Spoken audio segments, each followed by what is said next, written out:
નમસ્કાર. દિવસભરના તાજા સમાચારોમાં તમારું સ્વાગત છે.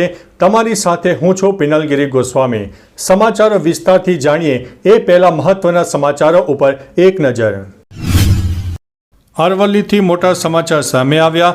ભિલોડાની ઇન્દ્રાસી નદી બે કાંઠે વહી રહી છે. બોટાદમાં ભયાનક અકસ્માત, કોન્સ્ટેબલ સહિત બેના થયા છે મોત. સિનોરમાં 2 ઇંચ વરસાદ, લોકો ત્રાહિમામ પોકારી ઉઠ્યા. સાબરમતી નદીમાં જળસ્તર વધ્યો, 2 ટ્રેક્ટર અને 6 લોકો ફસાયા. ટેરિફ વોરનો જવાબ, ભારતે અમેરિકા માટે પોસ્ટલ સેવા સ્થગિત કરી. સેવન્થ ડે હત્યા અંગે બોલ્યા મૌલાના. 189 તાલુકામાં વરસાદ, ધરમપુરમાં સૌથી વધુ નોંધાયો છે. કંકોત્રી કાંડ, ફોટો ખોલ્યો તો ખાતું ખાલી થઈ ગયું. 15 ઘૂસણખોરો સાથે પાકિસ્તાની બોટ ઝડપાઈ ગઈ છે. પોલીસ FIR ન લખે તો નાગરિક શું કરી શકે? સપ્ટેમ્બર મહિનામાં જળબંબાકાની પરિસ્થિતિ, અંબાલાલ પટેલની આગાહી સામે આવી છે. હવે મિત્રો સમાચારો વિસ્તારથી. હવામાન શાસ્ત્રી અંબાલાલ પટેલે સપ્ટેમ્બર મહિનામાં પણ ભારે વરસાદ પડી શકે છે તેવી આગાહી કરી છે. તેમણે જણાવ્યું છે કે ગણેશ ચતુર્થી આસપાસ વરસાદ પડશે. સપ્ટેમ્બરમાં બનાસકાંઠા અને મહેસાણાના કેટલાક ભાગોમાં ભારે વરસાદ થાય તેવી શક્યતા છે. આવામાં સૌરાષ્ટ્ર અને કચ્છમાં પણ વરસાદ નોંધાશે, જ્યારે ખેડૂતોને ઈયળના ઉપદ્રવથી ચેતીને રહેવાની સલાહ આપવામાં આવી છે. મિત્રો, અન્ય મહત્વના સમાચારની વાત કરીએ તો પોલીસ FIR ન લખે તો નાગરિક શું કરી શકે? જ્યારે કોઈ ગુનો થાય છે ત્યારે FIR લખાવી જરૂરી હોય છે. જો પોલીસ FIR નહીં લખે તો નાગરિકો DSP અને SPને લેખિતમાં ફરિયાદ આપી શકે છે. જો ત્યાંથી પણ સહાય ન મળે તો CRPC કલમ 156(3) મુજબ મેજિસ્ટ્રેટ પાસે અરજી કરી શકાય છે. લોકો ઓનલાઈન પણ FIR નોંધાવી શકે છે અથવા પોલીસ હેલ્પલાઇન નંબર પર કોલ કરીને પણ ફરિયાદ કરી શકે છે. મિત્રો, અન્ય મહત્વના સમાચારની વાત કરીએ તો 15 ઘૂસણખોરો સાથે પાકિસ્તાની બોટ ઝડપાઈ છે. કચ્છના ક્રીકમાં પાકિસ્તાની બોટ ઝડપાઈ છે જે ભારતીય જળ સીમામાંથી ઘૂસી હતી. બોર્ડર સિક્યુરિટી ફોર્સે એક બોટ સાથે કુલ 15 ઘૂસણખોરોને ઝડપી લીધા છે. હાલમાં BSF આ મામલે તપાસ હાથ ધરી છે. સમગ્ર ઘટના પર નજર રાખવામાં આવી રહી છે. આ તપાસથી પાકિસ્તાની બોટની ઘૂસણખોરી અને તેની પાછળના રહસ્યો અંગે વધુ માહિતી મળશે એવી આશા છે. પોલીસ અને સેનાએ સુરક્ષા વધારી દીધી છે. મિત્રો, અન્ય મહત્વના સમાચારની વાત કરીએ તો કંકોત્રી કાંડ, ફોટો ખોલ્યો તો ખાતું ખાલી થઈ ગયું. મહારાષ્ટ્રના હિંગોલી જિલ્લાના એક સરકારી કર્મચારીને WhatsApp પર આવેલી બનાવટી લગ્ન કંકોત્રીને ખોલતા 1.90 લાખ રૂપિયાનું નુકસાન થયું છે. આ કંકોત્રી APK ફાઇલના રૂપમાં હતી, જેને ડાઉનલોડ કરતાં જ મોબાઈલનો ડેટા હેક થઈ ગયો હતો. સાયબર ઠગોએ તેને એકાઉન્ટમાંથી રૂપિયા કાઢી લીધા. સાયબર વિભાગ દ્વારા લોકોને WhatsApp પર આવેલી અજાણી લિંક કે ફાઇલ ન ખોલવા માટે ચેતવણી પણ આપી છે. મિત્રો, અન્ય મહત્વના સમાચારની વાત કરીએ તો 189 તાલુકામાં વરસાદ, ધરમપુરમાં સૌથી વધુ નોંધાયો છે. ગત 24 કલાકમાં ગુજરાતના 189થી વધુ તાલુકામાં વરસાદ નોંધાયો છે. દક્ષિણ ગુજરાતના ધરમપુરમાં સૌથી વધુ 4.13 ઇંચ વરસાદ ખાબકી ગયો છે. અન્ય જિલ્લાઓમાં પણ સરેરાશ મેઘમહેર જોવા મળી છે.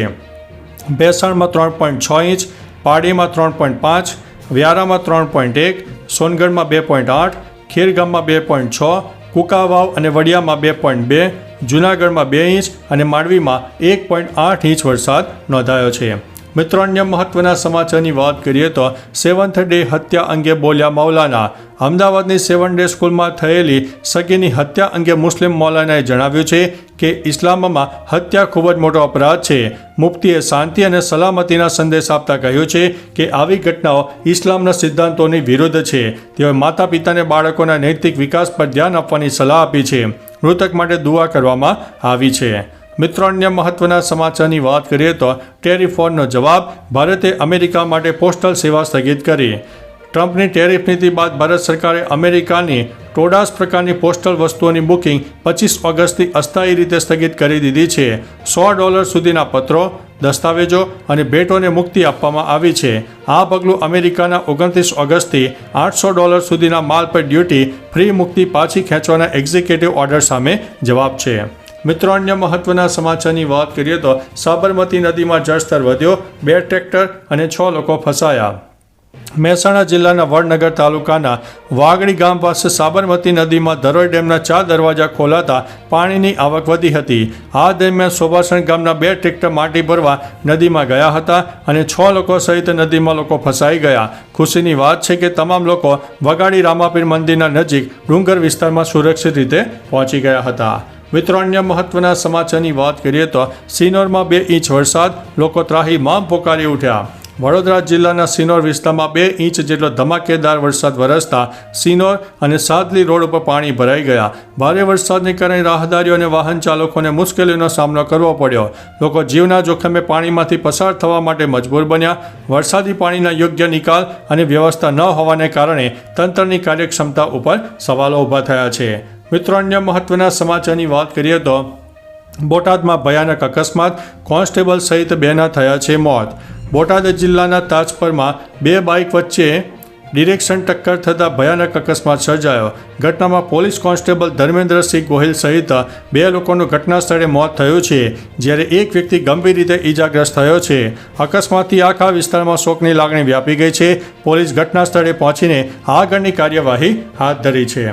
મિત્રો અન્ય મહત્વના સમાચારની વાત કરીએ તો ભિલોડાની ઇન્દ્રાસી નદી 2 કાંઠે વહેતી જોવા મળી છે.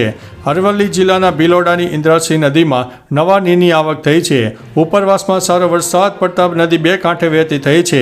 લાંબા સમયથી સિંચાઈના પાણી માટે રાહ જોવા રહેલા ખેડૂતો માટે આ ખૂબ મોટી રાહત છે.